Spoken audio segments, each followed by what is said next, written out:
Selain bahan penutup jalan tadi, nah jadi ada juga bahan penutup bangunan, seperti yaitu atap genteng, di mana atap genteng ini eh, berbagai macam bentuk, ada bentuk lengkung cekung, lengkung rata, dan genteng rata. Di mana pada saat ini genteng itu pun sendiri terdiri dari berbagai macam material.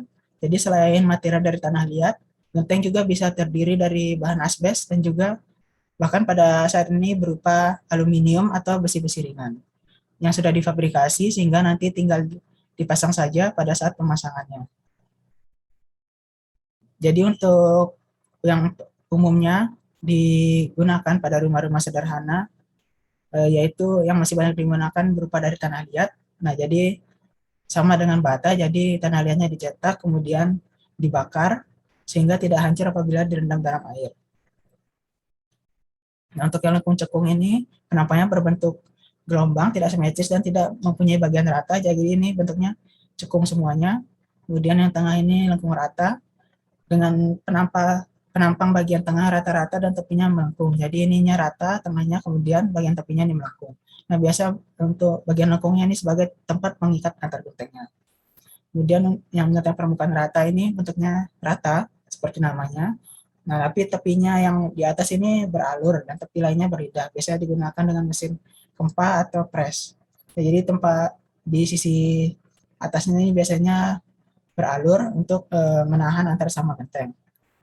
Kemudian untuk sifat fisik gentengnya ini tidak boleh bocor. Nah, jadi untuk genteng perlu dilakukan pengujian kebocoran. Kemudian permukaannya harus rata dan tidak menunjukkan ada retak dan lubang. Dan untuk atap genteng aluminium atau besi baja ringan, nah itu tidak boleh ada korosi pada bagian tersebut. Selanjutnya yaitu aspal, di mana aspal ini digunakan sebagai bahan perkerasan jalan raya atau perkerasan lentur. Jadi aspal ini sendiri merupakan campuran terdiri dari bitumen dan mineral. Bitumen adalah bahan yang berwarna coklat hingga hitam, berbentuk keras hingga cair, mempunyai sifat dekat baik. Kemudian mempunyai sifat lembab dan tidak larut dalam air. Jadi aspal ini material utama pada konstruksi lapis perkasan lentur jalan raya yang berfungsi sebagai campuran bahan pengikat agregat karena punya daya lekat yang kuat, mempunyai sifat adhesif, kedap air, dan mudah dikerjakan. Jadi aspal ini yang mentah, jadi sebelum diolah ini biasanya berbentuk cair. Nah, jadi yang aspal cair ini dipanaskan, kemudian dicampur dengan agregat nis sehingga terbentuklah perkerasan campuran aspal atau biasa disingkat ACBC atau aspal konkret. Kemudian untuk aspal tube itu sendiri terdiri dari aspal alam, aspal buatan atau bitumen, dan ter.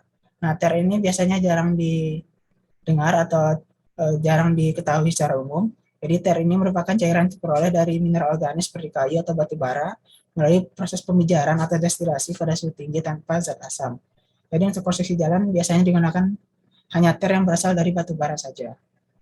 Nah, namun untuk ter ini sangat jarang digunakan. Nah, yang paling sering digunakan yaitu aspal alam dan aspal buatan atau bitumen. Selanjutnya untuk bahan dasar aspal sendiri itu, untuk bahan dasarnya itu ada aspal alam, ada tambang, dan aspal emulsi.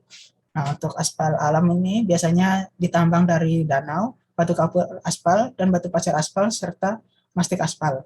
Jadi aspal alam di Indonesia ini dapat ditemukan di Pulau Buto atau Sulawesi Tenggara. Nah, biasa disingkat dengan sebagai asbuton atau aspal buton. Ini salah satu aspal tambang yang ditemukan di Indonesia di Pulau Buton.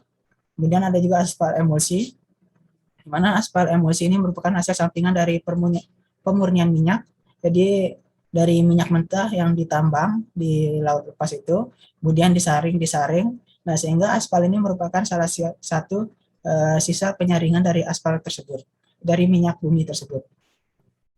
Nah, jadi atau juga bisa dikatakan sebagai bahan residunya, di mana bahan residu ini diproses lagi sehingga dapat dihasilkan aspal-aspal pada penetrasi tertentu. Nah, nanti akan dibahas di konstruksi perkerasan jalan. Ada aspal emulsi ini untuk penetrasinya berapa saja. Nah, jadi untuk aspal emulsi biasanya bersifat cair dan disimpan di dalam tong-tong. Untuk penggunaan aspal itu sendiri ada aspal alam. Jadi aspal alam ini banyak digunakan untuk pelapisan konstruksi perkerasan, di mana yang sudah banyak digunakan adalah las butak atau las butan agregat dan latas bom atau lapisan asbeton murni. Selanjutnya untuk aspal padat. Nah, aspal padat ini digunakan untuk hampir seluruh pelaksanaan lapisan perkerasan aspal. Mulai dari lapisan permukaan sampai dengan pekerjaan konstruksi, pekerjaan jalan yang bermutu tinggi seperti lapisan aspal beton. Kemudian untuk aspal cair, nah ini penggunanya sama seperti aspal padat. Kemudian untuk aspal emulsi, nah digunakan pada hampir semua kegunaan dari aspal padat. Bahkan lebih luas dan dapat digunakan aspal padat. Secara umum, aspal emulsi ini diciptakan untuk penggunaan spesifik seperti untuk rapid setting.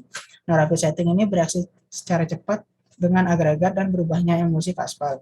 Dan untuk medium setting ini direncanakan untuk pencampuran dengan agregat kasar karena jenis ini tidak akan memecah jika berhubungan dengan agregat, sehingga campuran ini tetap dapat diamparkan dalam beberapa menit. Dan untuk aspal emulsi, ini direncanakan untuk percampuran dengan stabilitas max, digunakan dengan agregat bergradasi padat dan mengandung kadar agregat halus yang tinggi.